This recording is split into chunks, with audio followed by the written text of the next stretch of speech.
Hello and welcome to Movie Recap. Today I am going to recap American slasher film, Scream 6. 1 year after the events of the last movie, we are taken back to the Bloody City. Again, we find ourselves amidst the chaos, where a professor named Laura Crane stands in front of a bar. Laura teaches at Blackmore University, and tonight, she's on a blind date.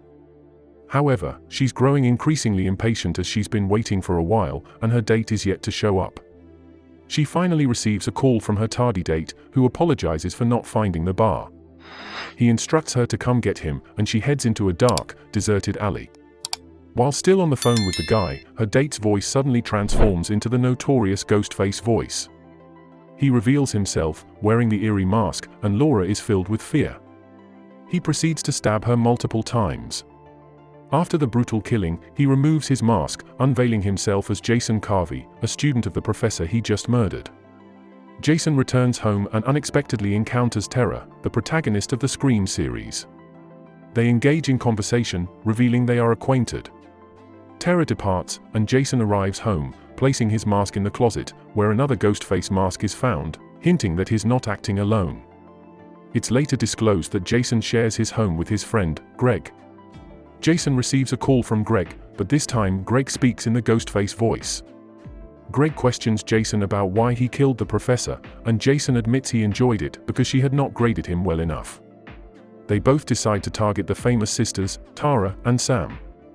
During their conversation, Greg's voice once again transforms into the Ghostface voice, escalating the tension.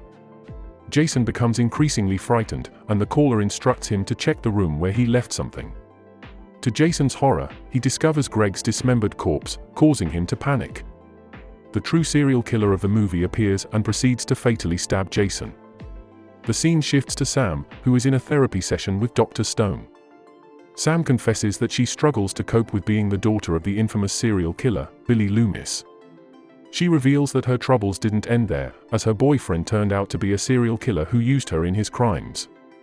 Sam describes her life as a living hell, marked by online fan clubs and conspiracy theories claiming she is the mastermind behind everything. She vehemently denies any love for killing her boyfriend, asserting that it's far from the truth. Her session with the doctor ends in an argument, and she storms out. Meanwhile, Tara Carpenter is not at home at night. Greg and Sam had planned to kill the sisters, but they themselves have fallen victim to another Ghostface killer. Sam and Tara now reside in New York City, with Tara attending Blackmore University alongside fellow survivors Chad and Mindy Meeks Martin. They share their apartment with their roommate Quinn Bailey, Mindy's girlfriend Akina Kyoko, and Chad's roommate Ethan Landry. One evening, Sam returns home to find that her sister is not there. After inquiring, she discovers that Tara went to a party, a decision that upsets Sam. Despite the ongoing nighttime killings, Sam struggles to reach Tara and make her understand the dangers of walking the streets late at night. Sam decides to search for her sister and eventually finds Tara with a random boy who appears to be forcing himself on her. Sam intervenes just in time to protect her sister and confronts the boy. Tara, however, is not pleased with Sam's presence and tells her that she has no right to control her life. Sam argues that they cannot forget their past and need to remain cautious, emphasizing that she is only trying to protect Tara. Tara resists Sam's attempts at protection and insists that she should leave. Sam is reluctant to be seen in public due to the widespread belief in conspiracy theories labeling her as a murderer. She faces bullying from some girls and ends up in a fight that is recorded by bystanders. Both sisters eventually return home, and Chad tells Tara that Sam cares deeply for her. Sam, sitting alone, is approached by her boyfriend, Danny Brackett, who tries to comfort her from the balcony. Chad urges Sam to come upstairs, and she enters the apartment to find news on TV reporting the deaths of Chad and Greg at the hands of Ghostface. Sam is terrified and decides to leave town to protect her sister. However, Tara opposes Sam's decision, suggesting that she is overthinking things and reminding her that there are many individuals in costumes lurking around the city. Tara questions whether the boys were even killed by a real Ghostface killer. Quinn's father, Detective Wayne Bailey, contacts Sam for questioning as her ID was found at the scene of Jason's murder, along with a Ghostface mask from the previous year's attacks. Sam is instructed to go to the police station for questioning. As Sam heads to meet Wayne, Tara decides to accompany her. During their journey, Sam receives a call from Rich's number, but it turns out to be Ghostface on the line. Ghostface reveals that Jason and Greg plan to kill Sam and Tara. Sam questions if Ghostface is there to protect her, but he declares his intent to kill her, accusing her of being a killer herself. He threatens to dismember her, vowing to eliminate anyone in his path. Ghostface suddenly appears, launching an attack on them. The two sisters quickly flee the scene, seeking refuge in a nearby grocery store as Ghostface closes in on them. The people in the store attempt to intervene, with a courageous man stepping up to protect the girls, but Ghostface ruthlessly kills him. Even the shopkeeper's efforts to stop the killer end tragically as Ghostface takes another life. However, before the killer can launch another attack on the girls, the police arrive, prompting Ghostface to make a hasty escape. In his haste, he leaves behind the Ghostface mask at the store. The two sisters are taken to the police station, where Officer Wayne questions them. At the station, they also meet FBI Special Agent Kirby Reed, a survivor of the 2011 killings. Kirby explains that she will be part of the investigation and reveals that she and Sam were previous classmates, so they already have a connection. The mask left at the store is identified as the same type from 2011 when Charlie and Jill were the serial killers, and Kirby narrowly escaped Charlie's attempt on her life. It's discovered that a similar mask was left at Jason's house, which ties back to the previous Scream movie where Richie and Amber were the serial killers. However, Sam is reluctant to be involved in this investigation and expresses her desire to leave. Officer Wayne informs them that they cannot leave town as the investigation is ongoing. As the sisters exit the police station, they are swarmed by reporters, including Gail Weathers, who had written extensively about their involvement in previous events. The sisters are not pleased with Gail profiting from their misfortunes, but Gail insists she's just doing her job and is committed to helping catch the Ghostface killer. She reveals that Sidney Prescott and her family have gone into hiding in response to the recent attacks. The scene then shifts to Dr. Stone, alone in his home, when Ghostface suddenly breaks in during the night and kills him. The killer takes Sam's file from the doctor's desk and leaves behind another mask, this time from Scream 3. Meanwhile, at the police station, Wayne and Kirby attempt to decipher the killer's motives, questioning why he has been leaving Ghostface masks worn by past serial killers. They delve into the profiles of previous serial killers for clues. In the student group's discussion, Mindy speculates that Ghostface aims to create his own stab franchise, adding new characters while eliminating the old ones to invoke nostalgia. She theorizes that the killer is following the rules of film franchises, particularly the notion that anyone can die while the franchise persists. That night, tension mounts among the group as they begin to suspect each other of being the killer. While watching the news on TV, they hear that the police have identified Sam as a prime suspect due to her consistent connection to these killings.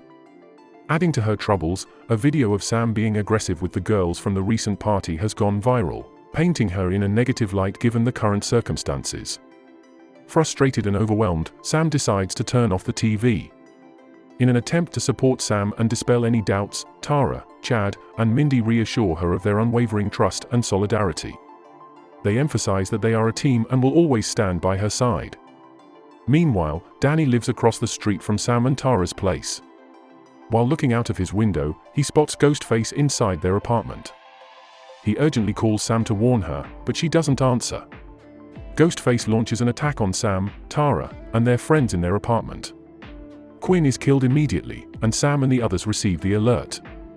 Ghostface brutally stabs Annika as well. Sam and Mindy manage to get Annika into the bathroom, where they hide. Danny attaches a ladder to the bathroom window from his apartment, allowing Sam and Tara to escape just as Ghostface closes in on Annika, ultimately killing her. Detective Wayne arrives at the scene and discovers his daughter has been killed. Despite being removed from the case, he swears to seek revenge on the killer. Gail then leads the group to an abandoned cinema she stumbled upon during her investigation. It's been set up as a shrine to the Ghostface killers, featuring their weapons and outfits from each series of attacks. This is where the current serial killer has been obtaining all the masks used in the recent spree. The group devises a plan to lure out Ghostface and apprehend him. They decide to allow Sam and Tara to move freely around the city while the others remain nearby, keeping a watchful eye but not revealing themselves. Their strategy is to capture the killer and bring an end to the reign of terror. When Ghostface shows up to kill the sisters, he calls them from Gail's phone. Sam realizes that Gail is in danger, as Gail is at her place with her boyfriend. Gail also receives a call from Ghostface, who taunts her and torments her about the death of Dewey. Tragically, Ghostface proceeds to kill Gail's boyfriend. Gail grabs a gun in self-defense, but Ghostface ultimately stabs her. Just then, Sam and Tara arrive, causing Ghostface to flee. They rush Gail to the hospital, where she is now safe. Sam declares that she's the real target and plans to confront the killer alone, but the group refuses to let her do that. They agree to meet Kirby at the theater to trap Ghostface. However, on the subway platform, they are separated, and Ghostface manages to stab Mindy on a moving train. At the theater, Sam experiences a hallucination of her father, the original Ghostface killer, Billy Loomis. He reminds her to defend herself and distrust everyone, handing her the knife from the original murders. Sam realizes they are locked inside the theater when Wayne calls to warn her that Kirby was fired from the FBI months earlier. Two Ghostfaces appear and attack Chad, while Tara and Sam attempt to escape. Both Kirby and Wayne arrive with guns drawn, but Wayne shoots Kirby and reveals himself as the third Ghostface. His accomplices are his children, Ethan and Quinn, who are still alive. The Ghostfaces disclose that they are actually Rich's family seeking revenge for his death. They were responsible for defaming Sam online and plan to frame her for their killing spree. A deadly pursuit begins anew, with Sam and Tara gaining the upper hand in the fight against the Bailey family. Tara stabs Ethan, and Sam kills Quinn while briefly knocking Wayne unconscious. Sam then puts on her father's Ghostface costume, taunts Wayne with a phone call using the voice changer, and brutally stabs him to death. Ethan resurfaces, but Kirby smashes a television set over his head, killing him.